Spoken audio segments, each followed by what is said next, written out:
Well, Dave, it's really become a common sight here in the Paper City. You can see the building partially collapsed here behind me. That red X over my shoulder really says it all. The fire department puts those on buildings that they deem unsafe for people to go inside. This building, more than 100 years old, has been on their watch list for quite some time. It collapsed just after 6 this evening.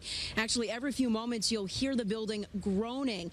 Many people who stood on the sidewalks here watching this all unfold tonight say they have many fond memories of being inside that building, but neighbors who live in this house next door are just relieved no one was hurt. PBS News, New York. I wonder if Jacob would pay $400 for that hairdryer. The company's supersonic hairdryer is expected to make it to America in September, just in time for Jacob to grow some hair. Because he's leaving town, that's why. Yeah, exactly. He doesn't care what we get up here. You know, I'm looking at it going, I might as well stay.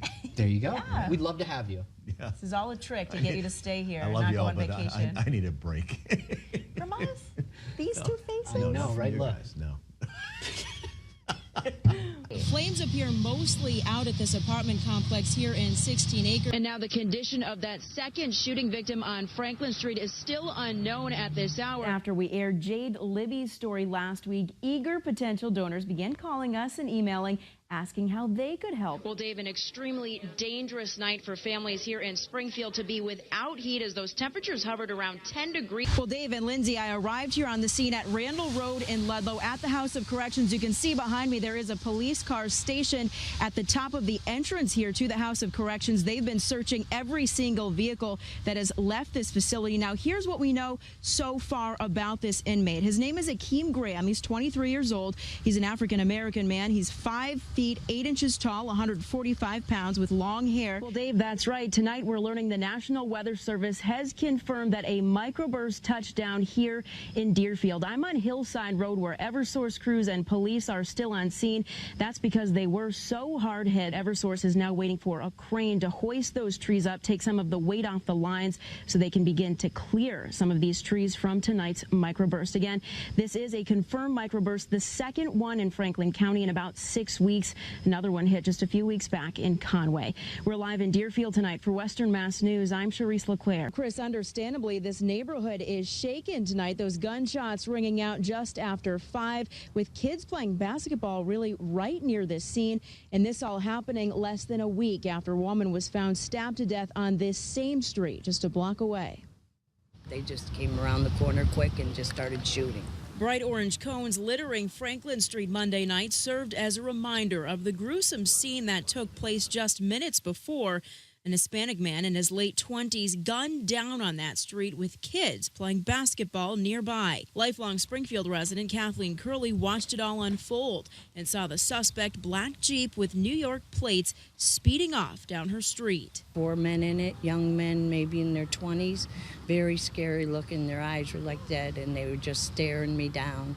It's the same street where just last Tuesday night, a 25-year-old woman was found murdered, police say, in a bout of domestic violence. And this latest dose of gunshots has neighbors shaken. I've noticed more and more gangs have been hanging up in this area. Police roped off a section of Franklin Street, more than a dozen officers interviewing nearby witnesses, and a canine searching for any clues that may lead to answers. Western Mass News cameras captured a young man in a blue shirt being placed in the back of a police car for questioning. Meantime, Curley says she's noticed the uptick in gang violence in her neighborhood, and she's taken it upon herself to try and get the kids off the streets. This isn't the place for them to be. They should be in their homes with their parents. Sunglasses and a baseball cap remained on the sidewalk where the victim was shot, as police and the forensics unit remained on scene investigating for hours. It's very shocking, so that's why I try to do whatever I can do in my neighborhood and talk to the kids. Now, we are waiting for our latest update from Springfield Police Sergeant John Delaney. At last check, that man is still in critical condition at Bay State Medical Center. So far, no arrests made and no motives revealed in this shooting. Live from Franklin Street tonight for Western Mass News, I'm Cherise LeClaire. Chris, back to you. That's right. We took a look at some of the Biggie favorites to go behind the scenes at what it really takes to prepare for all of these visitors. It's a typical day at the Cream Puff Bakery at the Big E, but behind these fluffy pastries, there's a lot of measuring to do. We put the right amount of everything in, and it comes out good. Comes out perfect. We think so, but we're partial. It takes 36,000 eggs, 5,000 gallons of heavy cream, and a little over 2 tons of chocolate to whip up the 85,000 cream puffs and eclairs they pass out every year at the Big E. That's enough pastries to pass out 2 to every person in Holyoke and still have some left over. I think they're quality. I really do. That's the important thing. No matter what food item it is, if it's a good quality, you're going to be successful. Want some beer after your cream puff? Well, local company Opa Opa is the place to stop. They've already gone through thousands of pints of beer in just the first few days. Probably go through maybe 150, maybe 200 kegs in 17 days. So how much beer is that? Well, it's enough to share a pint with your friend and 23,999 other people. Every night they go through multiple kegs. We ran out by 4 o'clock. We had run out of Oktoberfest, pumpkin, raspberry, watermelon. It was tough. But it's good news, right? Good news.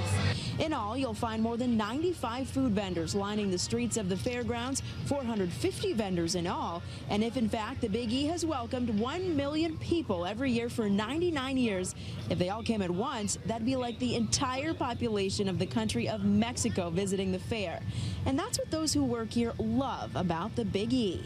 The people. Yep, I love it. Yeah, we enjoy it. I guess after that time we should enjoy it. If you do. I have to say it was really fun shooting this story today because I spent so much time in the Cream Puff Bakery. And they're so nice there. They absolutely love their jobs. They do this once a year. Makes them happy. The owner, Raymond Billy, he's been doing this for 40 years at the Big E. 40 years. Yeah, not cream puffs the whole time, but the past 14 years. It is great. I mean, I think no matter where you turn her, you see people that they look forward to this every year, and it is the one big thing that they do, and they do it well. And they gave us some cream puffs. Even better. Win-win. And Everyone's happy. And they're all gone. That's right. They are. They didn't even make it to the time Dave got here.